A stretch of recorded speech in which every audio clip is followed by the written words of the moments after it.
What happens when a voice that refuses to be silenced walks straight into a room built on controlled narratives? The lights are bright, the audience is smiling, and everything feels routine, until it isn't. The set of The View hums with its usual energy, laughter echoing lightly as the hosts settle into their seats. But there's a shift in the air, something heavier, something unspoken. Because today's guest isn't here to play along. Ice Cube walks onto the stage, calm but carrying a presence that feels like pressure building before a storm. His expression is measured, eyes scanning the room, not nervously but knowingly. He's been in rooms like this before. Rooms where smiles hide agendas. Rooms where words are twisted into headlines. And as he takes his seat across from Whoopi Goldberg, there's a quiet understanding. This won't be a typical interview. Before we go any further, if you're drawn to stories that pull back the curtain and reveal what really happens behind the scenes, hit that subscribe button for the truth narrator, like this video, and drop your thoughts in the comments. Because what you're about to witness, it's not just entertainment. It's confrontation. The audience claps, but the energy feels divided. Some are excited. Others are unsure. Whoopi leans forward slightly, her signature calm demeanor in place, but her eyes sharp. "Ice Cube," she begins, her voice steady but probing. "You've been in the headlines a lot lately. Not just for your work, but for your opinions." There it is, the opening move. Ice Cube nods slowly, leaning back just enough to show he's not here to be cornered. "Yeah," he replies, his voice deep, controlled. Opinions people don't always want to hear. A few scattered murmurs ripple through the audience. Whoopi tilts her head. Or maybe opinions people feel are controversial. Divisive, even. The word hangs in the air, divisive. Ice Cube's gaze sharpens. "Divisive?" he repeats, a slight edge creeping into his tone. "Or just honest?" The tension rises, almost instantly. Another host jumps in, trying to soften the moment. "Well, some would say honesty can still cause harm if it's not thought through." Ice Cube turns his attention to her, then back to Whoopi. "So who decides what's thought through? You. The network. Social media." The audience shifts again, some nodding, others uncomfortable. Whoopi doesn't flinch. "No one's saying you can't speak your truth," she responds. "But when you have influence, there's responsibility." Ice Cube leans forward now, elbows resting on his knees. This is no longer casual conversation. "Responsibility to who?" he asks. "Because from where I'm sitting, it feels like responsibility means agreeing with a certain narrative. And if you don't, suddenly you're the problem." A ripple of applause breaks out, quickly stifled but noticeable. Whoopi's expression tightens just slightly. "That's not fair," she says. "We question everyone here." Ice Cube gives a small, knowing smile. "Do you? Or just the ones who step out of line?" That lands. For a brief moment, the studio feels smaller. The cameras are still rolling, the lights still glaring, but something has shifted. This isn't just an interview anymore. It's a standoff. One of the hosts tries again, her voice cautious. "Ice Cube, people were especially concerned about your recent comments regarding." He cuts in not aggressively, but firmly. "Concerned or offended?" Silence. The word hits harder than expected. "Because there's a difference," he continues. "Being concerned means you want to understand. Being offended means you already decided I'm wrong." The audience is fully engaged now. You can feel it, the split, the tension, the curiosity.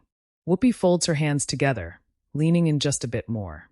"So help us understand, then," she says.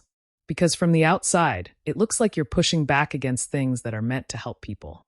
Ice Cube exhales slowly, as if deciding how much he's willing to say.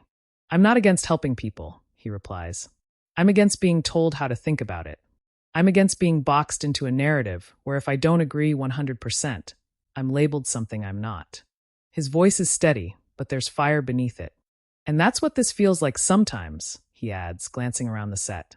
"Like you're not allowed to question anything without being questioned as a person."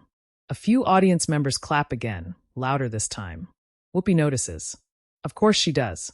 And what about accountability?" she counters. "Because questioning is one thing, but words have impact."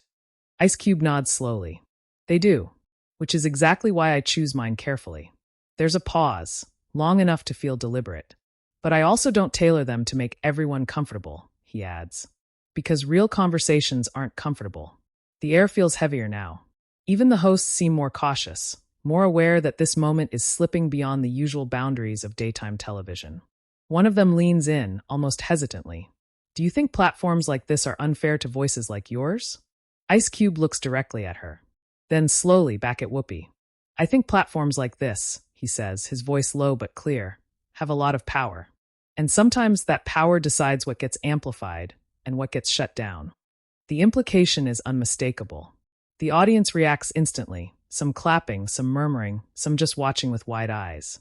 Whoopi sits back slightly, her expression unreadable now. But there's something there, a flicker of tension, maybe even frustration. That's a serious claim, she says.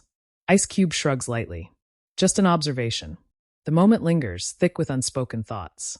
And as the camera slowly zooms out, capturing the entire panel, the hosts, the guests, the divided audience, it becomes clear that this is only the beginning. Because when truth collides with control, the real story doesn't unfold all at once. It builds. And this is just the spark. The air in the studio doesn't feel light anymore. The smiles are still there, but they don't reach the eyes. Everyone can feel it. This is no longer a routine interview. Something real is happening, and no one is quite sure where it's going to go. Whoopi leans forward slightly, her voice calm but more serious than before. You talk a lot about narratives, she says. But when you have a platform as big as yours, your words carry weight. Do you understand why people react so strongly to what you say? Ice Cube nods slowly. I understand influence, he replies. But influence doesn't mean I'm supposed to repeat what everyone else is saying. That's not influence. That's obedience. A few people in the audience clap before quickly stopping, unsure if they should. One of the hosts jumps in. No one is asking for obedience, she says. They're asking for sensitivity. Awareness. Ice Cube turns to her. Awareness of what? He asks. Because I'm very aware. I'm aware that when someone says something that doesn't fit a certain box, people stop listening and start labeling. Whoopi responds quickly. Labels happen when people feel hurt, she says. You can't ignore that. I'm not ignoring anyone, Ice Cube says calmly. But if feelings are the only thing that decide what can be said, then nobody can say anything real anymore. The audience goes quiet again. That line lands hard. Another host tries to be more direct. Some people felt like you were dismissing certain struggles, she says. That's where the backlash came from. Ice Cube shakes his head. I wasn't dismissing anyone, he says. I was talking about solutions. But sometimes people don't want solutions. They want you to repeat the problem in a way that fits what they already believe. The audience reacts again, louder this time. Whoopi studies him carefully. Do you think we're trying to control the conversation right now? She asks. Ice Cube pauses before answering. I think you're trying to understand, he says. But I also think shows like this have a perspective. And sometimes that perspective doesn't leave much room for people who think differently. One of the hosts looks slightly offended. We have different opinions here all the time, she says. Ice Cube nods. Different opinions that are still safe, he replies. I'm talking about opinions that make people uncomfortable. Those are the ones that get you in trouble. You can hear the audience react, some impressed, some uncomfortable. Whoopi leans back slightly. So you think you're being punished for thinking differently? She asks. Ice Cube takes a breath. I'm saying there's a price for thinking independently, he says. And I knew that before I came here. That line changes the mood again. Now it feels like he didn't just come for an interview. He came for this conversation. One host asks quietly, Then why come here? Ice Cube looks toward the audience, then back at the table. Because conversations in rooms where everyone already agrees are easy, he says. Coming into a room where people might disagree, that's where real conversation happens. For a moment, no one speaks. Then Whoopi leans forward again. All right, she says. Then let's have a real conversation. Do you think sometimes you underestimate how much weight your words carry? That people don't just hear an artist, they hear someone shaping how millions think. Ice Cube nods slowly. That's fair, he says. But those millions of people can think for themselves. I'm not their leader. I'm not a politician. I'm an artist who speaks about what I see. Words still matter, Whoopi says. They do, he replies. Which is why I don't like when mine get reduced to headlines that don't explain what I actually meant. The audience claps again, longer this time. One host asks, So what do you want people to understand? Ice Cube leans back, thinking for a moment. I want people to understand that disagreeing doesn't mean you hate anyone, he says. Asking questions doesn't mean you're against progress. And real conversations are supposed to be uncomfortable. That's how you know they're real. Whoopi looks at him very directly now. Let me ask you something plainly, she says. Do you think shows like this are part of the problem? The room goes completely silent. Ice Cube looks at the table, then at the audience, then back at Whoopi. When conversation turns into performance, he says slowly, when people are more worried about applause than understanding, then yes. Any show can become part of the problem. You can hear reactions all over the studio now. Whoopi asks one more question, very quietly. And you don't think you're performing right now? Ice Cube meets her eyes and answers just as quietly. No, he says. I think I'm risking. And that's the moment everyone realizes. This conversation is no longer just tense. It's personal now. The word risking hangs in the air like a bell that's already been struck but is still echoing through the room. For a few seconds, no one speaks. The audience, the hosts, even the crew behind the cameras can feel that something just shifted. This isn't promotion anymore. This isn't small talk. This is two sides trying to define truth in front of millions of people. Whoopi looks at Ice Cube, her expression serious now, almost reflective. Risk is a strong word, she says slowly. What exactly do you think you're risking? Ice Cube doesn't answer immediately. He leans back, takes a breath, then looks straight at her. Reputation, he says. Opportunities. The way people look at me without ever actually listening to me. Once a label gets attached to your name, most people don't try to remove it. They just repeat it. The audience is very quiet now, listening carefully. One of the hosts speaks up. But labels don't just appear out of nowhere, she says. They come from things people say or do. Ice Cube nods. That's true, he says. But labels also grow when people only show one part of what you said. When a 2-hour conversation gets turned into one sentence. When context disappears. Whoopi responds, that's media. That's the world we live in. Ice Cube gives a small shrug. Exactly. Which is why I'm careful. But being careful doesn't mean being silent. That line sits with the audience for a moment before a few people clap quietly. Another host leans forward. Let me ask you something, she says. Do you think sometimes the way you say things makes people feel like you're talking at them, not with them? Ice Cube thinks about that. He doesn't get defensive this time. Maybe sometimes, he admits. But sometimes that's because nobody was listening when I was talking calmly. Sometimes people only hear you when your voice gets a little louder. Whoopi nods slightly, as if she understands the point, but isn't fully agreeing. But when voices get louder, she says, people stop hearing the message and start reacting to the tone. Ice Cube responds quickly, but not angrily. And when people only focus on tone, he says, they avoid the message. The audience reacts again, that low murmur of people realizing both sides might have a point. Whoopi looks out at the audience, then back at Ice Cube. You know what this really sounds like, she says. It sounds like you feel misunderstood. Ice Cube pauses, then gives a small, honest nod. Yeah, he says. I think a lot of people feel misunderstood. Not just me. Regular people too. They feel like they can't say what they really think because they're afraid of what will happen to them. One host responds, but some people would say that's just accountability. Ice Cube shakes his head slightly. Accountability is when you do something wrong and you answer for it, he says. Silencing is when people don't even want to hear why you said what you said. Now the audience claps again, louder this time. The room is fully divided but fully engaged. Whoopi leans forward, her voice more personal now, less like a host and more like someone who genuinely wants to understand. Do you think you've been silenced? She asks. Ice Cube thinks for a moment before answering. No, he says. I'm sitting here, aren't I? But I do think people try to discredit you so they don't have to debate you. It's easier to call someone a name than to argue with what they're saying. That line hits hard. Even some audience members who were quiet before are nodding now. One of the hosts asks, so what is it you really want? When you speak out, when you say these things, what's the goal? Ice Cube leans forward again, just like he did earlier, his voice calm but intense. The goal is simple, he says.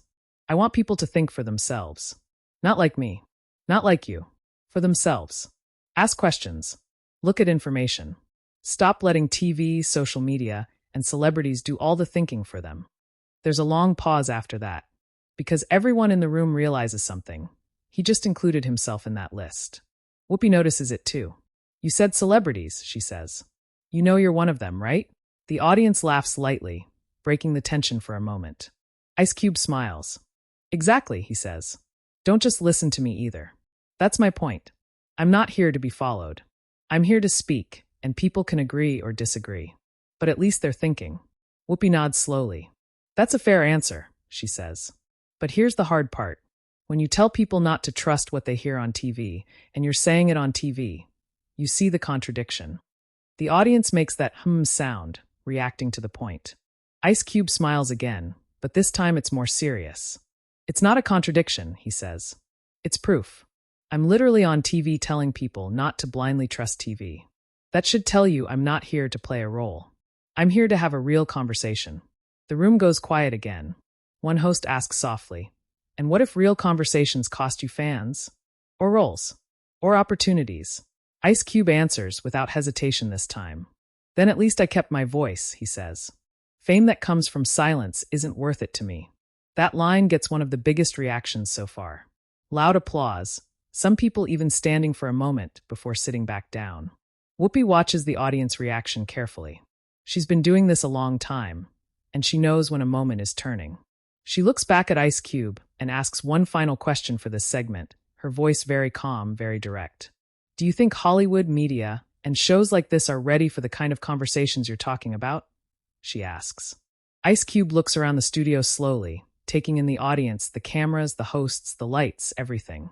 Then he looks back at Whoopi and says quietly, I think some people are ready. I'm just not sure the system is. The audience reacts again, some clapping, some just sitting there in silence, thinking about what he just said. And as the camera slowly pulls back, you can see it on everyone's faces. This is no longer just an interview. It's a debate about voice, power, media, and who gets to decide what can be said.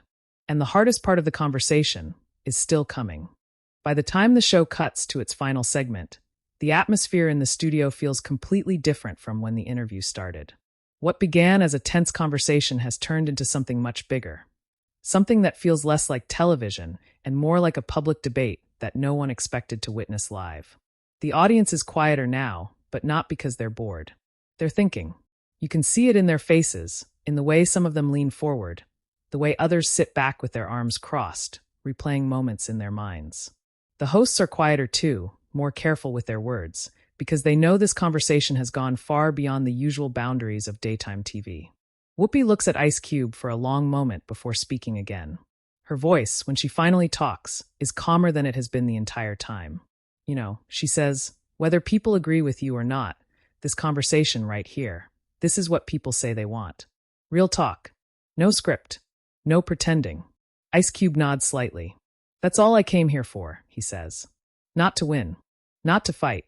Just to say what I actually think without it being cut into a 10-second clip that makes me look like something I'm not. One of the hosts adds, but you know that's what's going to happen anyway, right? Clips, headlines, social media. People will take pieces of this and run with it. Ice Cube gives a small smile, but there's no humor in it. I know, he says. But at least this time, the whole conversation exists. People can go back and watch it and decide for themselves instead of being told what to think. Whoopi nods slowly, and for the first time, there's a sense that this isn't host versus guest anymore. It's two people who come from very different perspectives, but who both understand what it means to live in the public eye, to have your words examined, criticized, sometimes twisted.